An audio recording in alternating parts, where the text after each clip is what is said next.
Hey everybody, welcome to the podcast. I'm here with Billy James. Hey man, looking good, man. It's good to have you here on the podcast. Yes, sir. Sweet. Billy, tell us a little bit about yourself. Oh man, I'm an artist from North Carolina, right here. Pretty much born and raised in Burke County. Grew up in Valdez. Blessed enough to be able to raise my family there as well.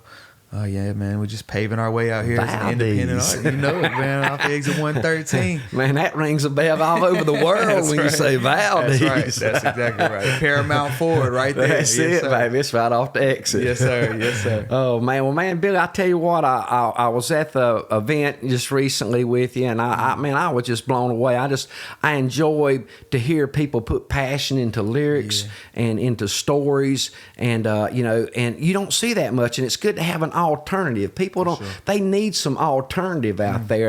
And I'm all about the new music and anything that's happening, and the style of music that you bring and the way that you spit the vapors. Is that what they say? That's too old school. Well, I'm not sure what the young kids are saying no more. I'm not as young as I used to be, but kind of have lost touch in the slang myself. But yeah, man, I think that it's important that we give the next generation. I mean, you can fight it all you want to, but hip hop is number one in the world, and there's really nobody that's even coming close to the numbers that it's putting up. So I think if we are smart and we're trying to be kingdom minded, I mean, this is not something that I just started doing a couple weeks ago. My entire life I've loved and gravitated towards hip hop. So right. I think that it just fell into place that there's a void there. Yeah. And God is raising up people like myself and the people in my genre, man. There's so many people out here that are doing it.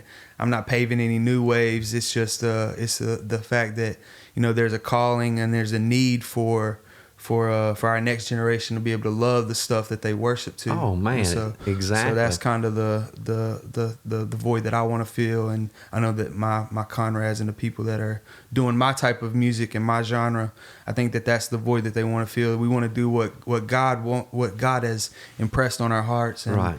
And the people that He's made us, we want to just express that openly and just hope that people gravitate towards it and that it's a good outlet instead of what they're hearing on the radio and the negativity that surrounds hip hop music. We want to just cast all that out and just show people that we're being our genuine self, right? And that God has loved us where we were, and that's exactly what we want to do for other people. Man, being good and putting it in that genre and that feel and bringing out the fabric of people that connect with that, man, that's so important. Absolutely. And people got to feel that. And man, it ministers to me because you get to listen to the story. For sure. And when you're listening to the story and you're hearing the emotions, so many times it's kind of like doing the backstories on people. Right. People don't really know each other till they really dig in deep and see, man, what's Billy James all about? Right. What's he saying here? Right. And when you're reading displaying a narrative in your heart and you're making it into lyrics and you're weaving it out there, man, it catches people, it touches people, it moves people, and man, I'm thankful for it. Yeah, and we always like to think of ourselves as so individualistic, like that we are so one of a kind. But really what my art is telling my story, knowing that other people are dealing with the same thing.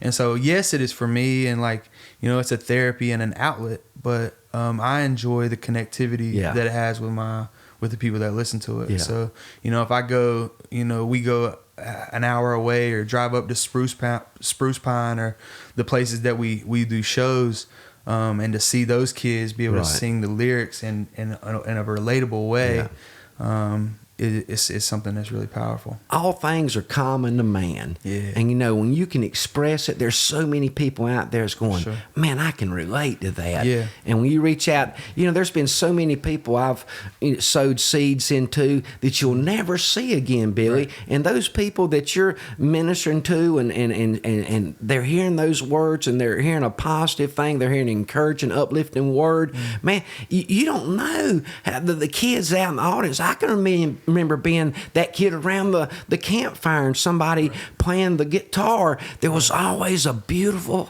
spirit there. Yeah. Whew, I'm about to put my glasses on.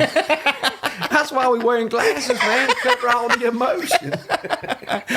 But, you know, that touches me, but that's what inspired me. Yes, sir. You know, it's like, man, you know, and when you do that, you put a model out there for somebody. I love this stuff, man. This is real. It inspires people for a lifetime. Yes, sir. And that's what you're doing. And, you know, that's that kudos for doing that. Appreciate that, bro. Well, I mean, you know, me and my really good friend that I grew up with, we talk weekly, and just the other day we were talking about how we want to leave a legacy for our kids. So Sure. like, you know, it's for everybody. The stuff is for everybody, but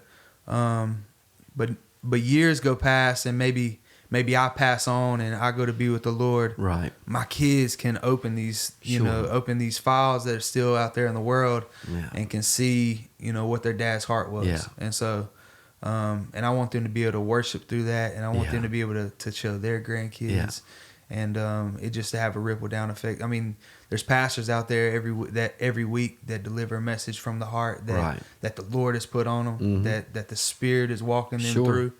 And, you know, those things are also out there in the world too. And I think that's a beautiful thing about technology. You know, sometimes we kind of like think it's the devil, but like, look how good it can be used, you know, like what you're doing, Mike. I told you the other day at that event, just to see you, even before you started to do this podcast, to see you hugging people of every walk of life, Right. Of every gender and every background that you could possibly think, and just to show that love to people, and to show that unity to people, bro. Like that's how we as believers, as believers of Jesus, that's how we need to use this thing called technology, bro. And right. so, man, I feel it on that. He's trying to make me cry again.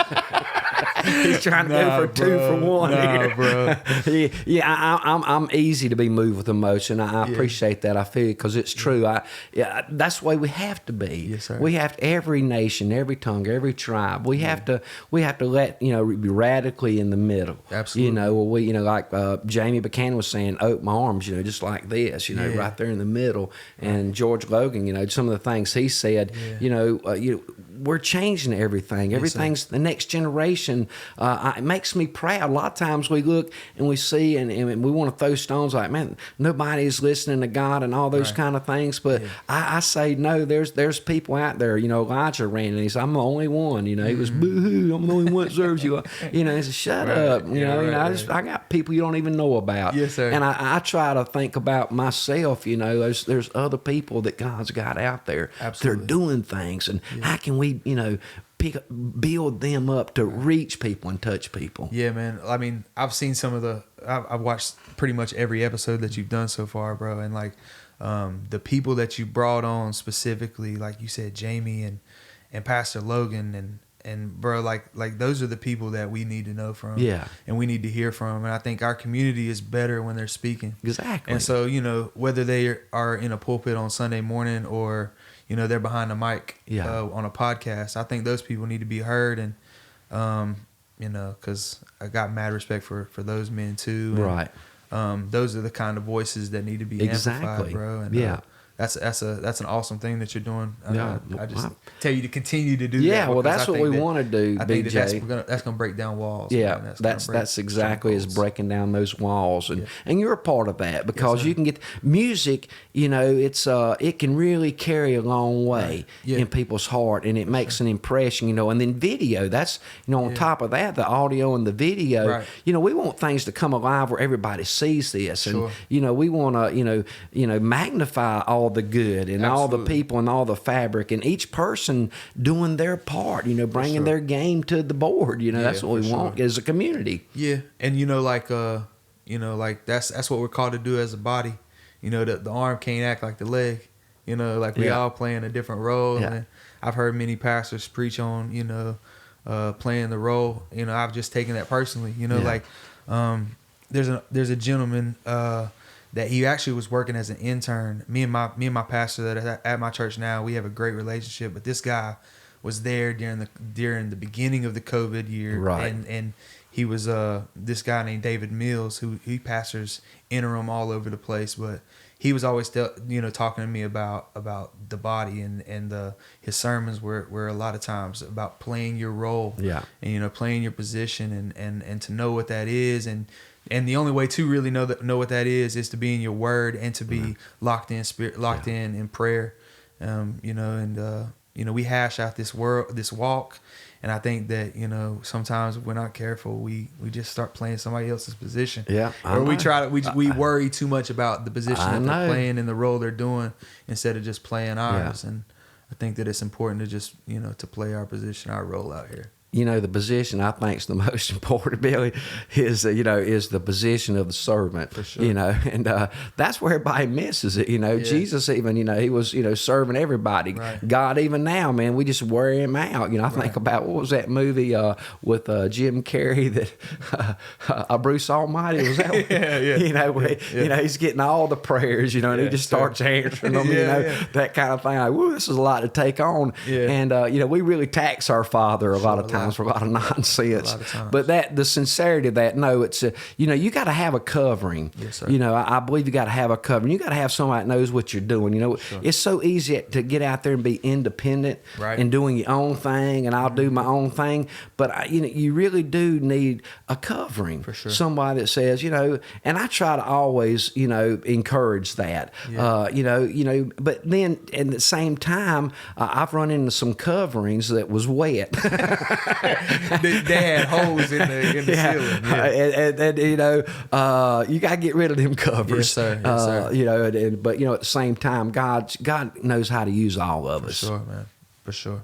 I agree on that, man. Yes, sir. All right, Billy, let's change gears a little bit here. Let's kind of go back to maybe the beginning, or what inspired you, or what kind of put you down the path you're on now.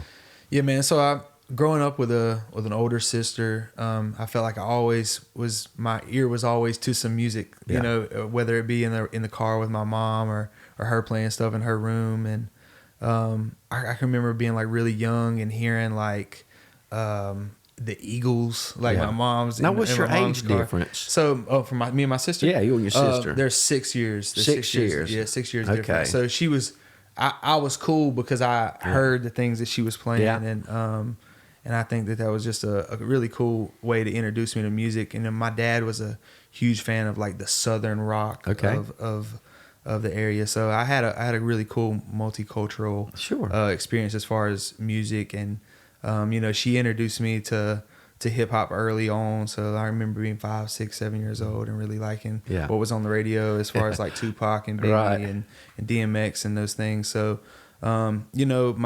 I played sports, was really focused on that for many, many years. And music was just something that I loved. It was something that was like the soundtrack to all the things that I was doing. So whether I was playing football or basketball, there was always something that led to, like, there was music to build me up to that. And so it was always something that was there. My friend group in middle school and high school was just a group of guys that loved to play ball. And so I got into a lot of different friendships that were multicultural. I remember spending the night at a bunch of different friends' houses that didn't look like me. Right. So that almost by being a athlete, it made me a better person because I was able to be around people that were different than me or not from the same, didn't have the same upbringing. I came from a family of, I got 2 great parents, man, that love me to death to this day. That's awesome. And instilled in me, it is a blessing, and they instilled in me a lot of great things.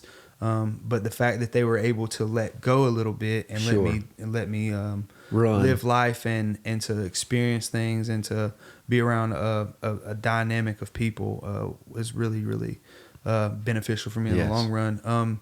I got into high school, played ball in college. Actually on like one of the summers between like high school and college, I was hanging out with a group of friends in a town that they grew up in, and I visited all the time. We started recording in a closet. They had been doing music for a while. And it was something that they were, you know, kind of honing their craft and invited me to come just try it out because I'm there. Like, come on, man. Like, you're not wasting anything. Like, you know, like this isn't costing you a dime. Just play around, see if you like it. We did like 2 or 3 songs in the first couple of days, and it was just something that was like an immediate, like, I fell in love with it. Yeah, there's a guy named Chris John who the area knows him very well. He's like almost a legend in the hip hop scene around here. And my good friend Jeff Von Corpening, J Rock the Chopper, those dudes are the guys that got me started in it. Awesome. We were knuckleheads. We ran around and did a whole bunch of nonsense together. But the fact that those dudes allowed me to have that time in the closet, it's what's funny. I know it's funny. It's like but they by them allowing me to do that, it spawned something that was just amazing, right? Life changing for me. Like if I wouldn't have had that little opportunity, who knows when I would have been able to start, and who knows if it would have ever been like if it would have been something I really fell in love with. I think knowing that those dudes like really liked it and enjoyed it, and like it was something that made them like it sparked an interest in like maybe this dude can do it, right. I think that's really what made me fall in love with making music. So fast forward, we did like, you know, a bunch of shows in clubs after we had made music, and clubs in the nightlife scene. Right. A lot of, you know, crazy things going on as far as what a young singer crawling through the trenches. Yeah, exactly.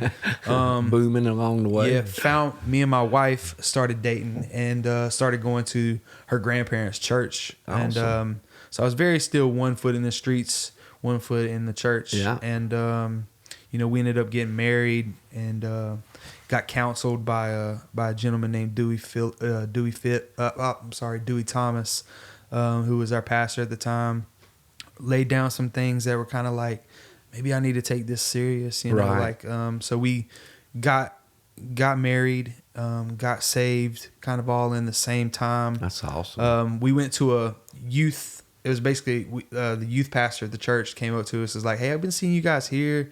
Y'all look really interesting. I'd love for you to just come hang out in youth and, you know, be counselors. I'm like, bro, my immediate response was like, no, Me? I have no desire to do that. But, you know, I took it home to her and we talked it over, and she's like, why not? It would be, you know, it'd be fun. I think it'd be like a good, we could learn things and like we can, you know, help out any way we can. I'm like, you put it like that, it sounds pretty cool. So me and my wife ended up going to the youth functions and stuff like that. And then a couple months later, he invited us to come as counselors to a camp. So we went to this camp, and I think at the first time in my life was the first time that I got away from the world and just finally was able to focus on God. And we knew what we were there for. Yeah. We weren't there to play games or like to just pass the time. Right. We were trying to build spirits there. Right. And on that trip, the very last day, I think there was like 5 days, and on like the very last day, they did like a worship service on top of this apple orchard where you can see like miles and miles and miles, and it was like the ambiance was awesome. They had like lights and stuff, and just like the picture perfect thing that you could think of. But what was most impactful, not the music, not the location, was the fact that it's the first time I heard God speak to me. And so as a counselor, on a youth trip, you got spoke to. I got spoke to, and you know, that was at that time it was just like, it was very eye opening, and it was that was my, you know, back to Jesus moment. Not that I had a lot to do with it, but he just kind of plugged me from the place I was at, and kind of changed my heart. So I confused myself because I had this thing from the world, which was music. That I was very passionate about, and I for whatever reason, I think just lack of knowledge and understanding, I put that thing down when I got saved, or when I recommitted my life, and for months it just sat there on the shelf with, you know, collecting dust. Right. And some months went by of me just like wanting to do this thing, but then also having like, is it wrong that I do it? Because I don't know how to do it as a believer. I actually sat down and wrote to a beat that was already out there. Right. And just like I always do. And because my heart had been changed, the lyrics that came out of that were very different from what it was the months lyrics ago. got saved too. My inner man got, my heart got changed. Sure. So did my content. So since then I've been just trying to learn the ins and outs of how to make myself more relatable, more of a how does God what is God's story in this? Sure. And I think that that is the process that started where I'm at now. Well, the music's in the store for yes, sure. Sir. So it's crazy that at that same time that I'm going through this, I have a brother in Christ who is dealing with the exact same things. Me and him come from a similar situation. He was from the New Jersey area. Drugs. He sold drugs a lot. That just to be frank, was a dude that was back and forth from New Jersey to from down here to New Jersey, and Sure. And at the same time that I was going through this change of heart, the Lord was dealing with him. And so I can remember us be sitting down at a coffee shop, and just talking like, I don't know what's going on, but I know God's doing something. And it's weird because we've never been in that situation. And there was he was working at a coffee shop at the time in Morganton, and we sat down for hours, and the store had closed down. We just sat back in the back and just kind of just spilled everything that was going on and our thoughts about, our walk and what we've been doing and how we don't want to do that no more. And we actually turned it, and he was a huge hip hop. Oh man, he was so into hip hop and was a phenomenal artist himself. And so we just started from that moment after I had my change of heart and everything. We started doing music together. So from like 2012 or 13, we did music until about 2016 together, as a duo, as a hip hop duo. So we were like Crew Love, and we would go to travel anywhere and do everybody's youth events. And, just purely off working the circuit. Not a lot of paid shows. Oh, I know.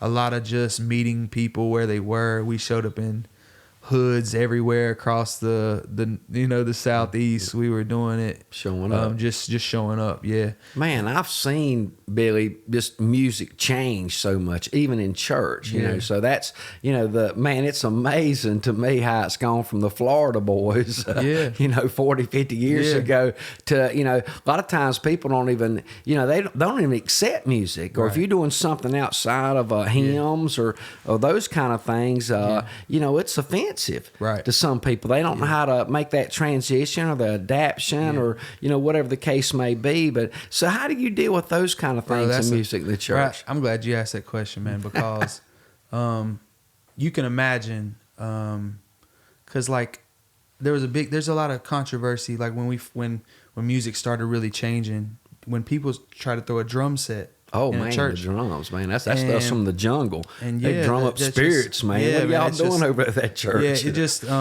it's a lot of things that don't really have any logic, because when I read the scriptures, your favorite Southern gospel hymn, those weren't played either. And so there's a lot of improvising that has gone on. Bar tunes. Yeah, a lot of them. There's a lot of improvising that goes on as far as even when it comes to the hymn. So I think that if the content is alignable with the scripture, there you go. Then I don't know what package you could put Word, it in that wouldn't work. So exactly. So I think that I've ran across a lot of people that I've heard people say, I don't believe in Christian rap. Well, you don't have to believe in it. It's happening. Well, it's just like the commission he gave us, I don't believe in that healing. Well, that's all right. If you don't believe in healing, you won't be bothered with. You don't believe in miracles, that's okay. These were for who believe. If you believe, these signs shall follow those that believe. Right. And I think that, I think that the custom has always been that if it looks different and it acts different, it has to be bad. Right. And, I just hope that people...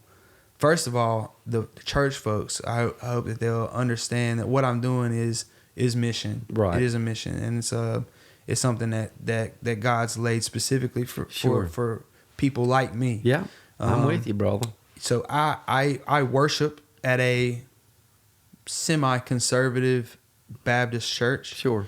So, I mean, and I've been there for 12 years now. And along the way, I've heard people say things like, if he ever raps in here again, I'm going to have to consider leaving. I'm rapping out of here. I'm going to wrap it up too.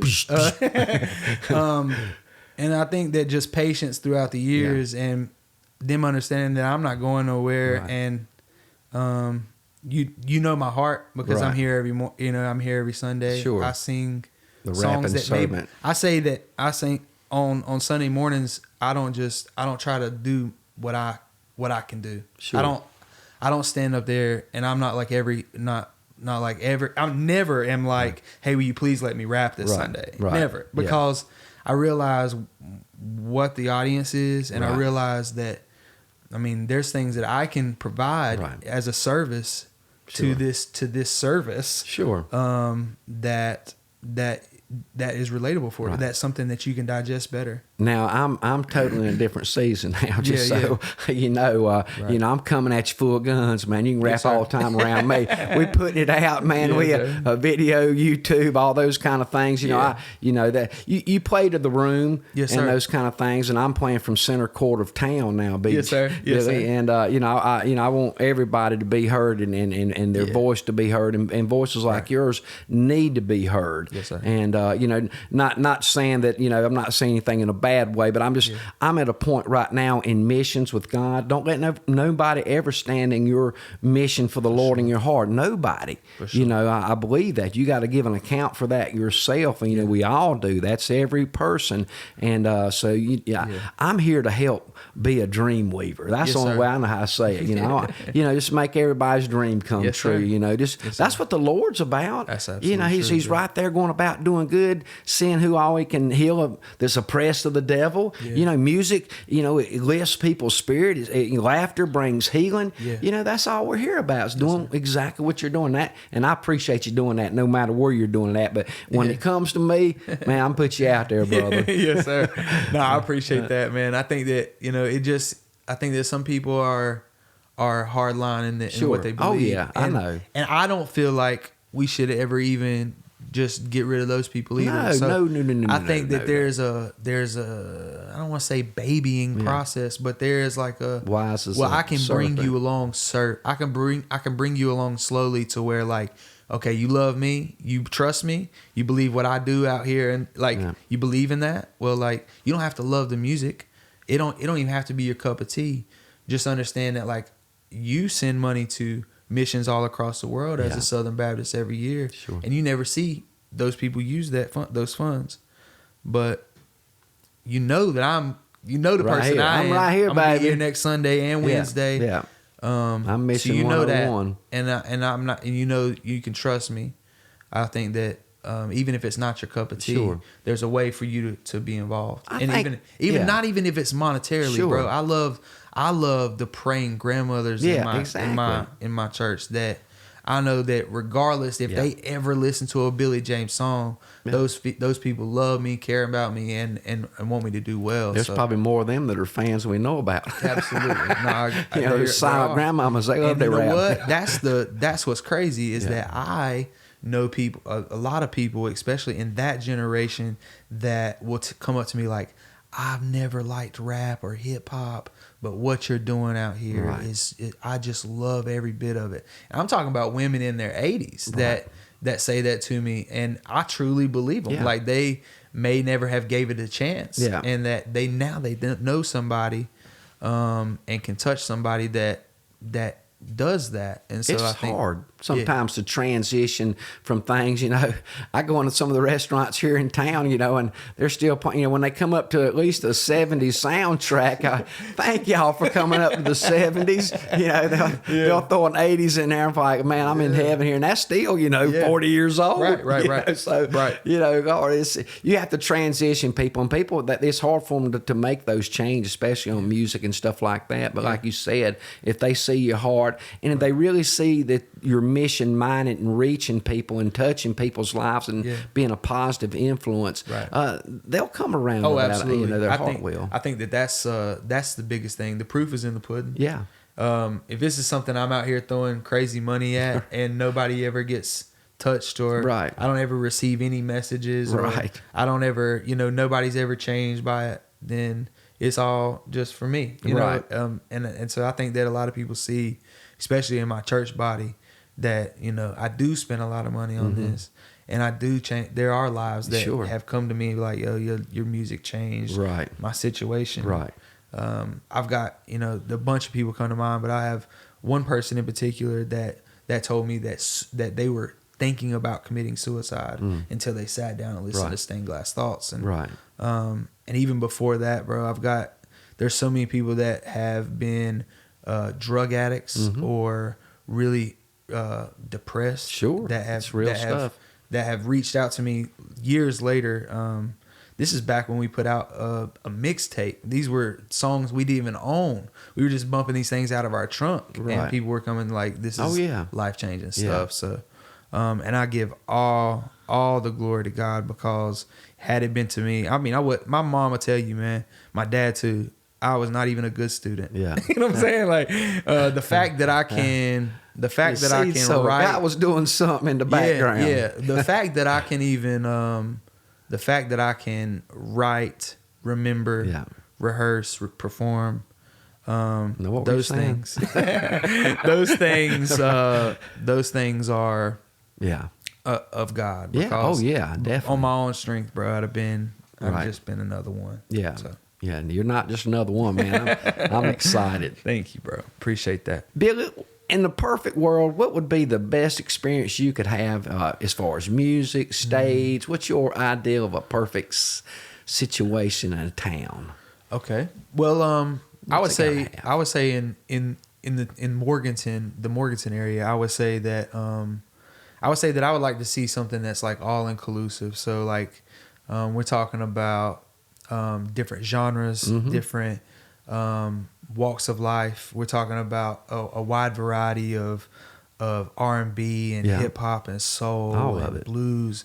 I want to hear everything to be involved. A lot of times, especially locally, it seems like because of the demographic of people that are in Morganton, it seems like we all just kind of fall towards the same thing. And I understand that this is an area that's kind of driven by country, but I would also love and country artists. Lord Jesus, there's so many great country artists that are tapped into this area.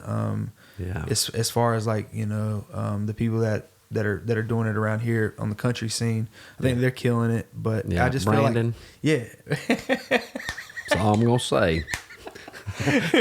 Continue. I was gonna say his name and it stopped like mid. We'll leave it at that. Keep on, brother. Yeah, so I think that the people that are doing it in the area, they're killing it. But I just think that that a lot of people are being they're not being catered to as far as like what they love to hear. So I just think that it'd be really awesome to have a spot that that is able to bring in all people from all walks and allow them to have a stage. As long as it's professional. I don't want to see nothing that's just like a karaoke night or a stand up. No, it's got to be top notch. I think that and there's a lot of there's quite a few artists that are in the area that are doing it on a pretty big scale. That just don't have the support and push because people don't really know about them. I think that's what we're going to do here with Morganton Live is really just try to do that. I know Rossi Kraft, he's like having Michael Jordan on your team. Yes, sir. And people don't realize that yet. Right. What we can do, what we can offer. A lot of times you don't realize who's in your in your quiver. Oh yeah. Use those around you. Right. And it's just like you guys. I mean, Yanni and you and just everybody comes together. You can make something great. But I believe on the music scene, people need a stage. They need a big stage. They need places to eat, infrastructure, all those kind of things. And I'm all about that. Yeah. And I believe that can be provided. Because Rossi, man, he's seeing stuff just exactly like you're talking, and he's already light years ahead of those kind of things on how to do it and bring it about and promote these people and just all kinds of ways that we can actually make this the music scene. Absolutely. I think, and like, not just on the fact that we have a place to come perform, but I think that what that does is whenever you do have a place that we know as artists from the area, if we know that we can go there and perform things and try things out and experiment a little bit and hone in our craft, then I think that would bring other things like studios and like. Sure.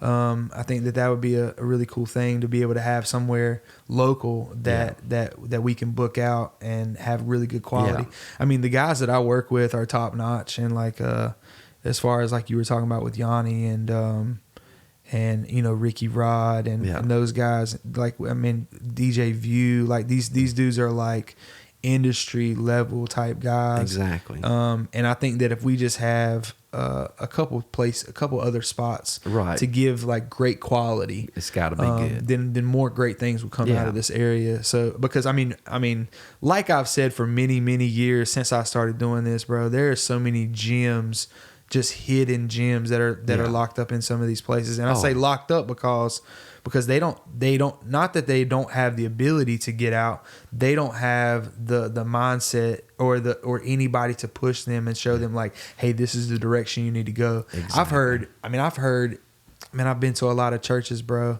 and I've heard in many a different church, like a soloist go up and you're like, who is that? Like, blow your doors off, have you crying, and just like the amount of energy and emotion that some of these singers in just any old church out in can bring. So I think that, with a place that we know that is a safe haven that we can go and record and do it at a quality, and I think that if we had that a few more places, then we could definitely build up this area and the sound that's coming out of it.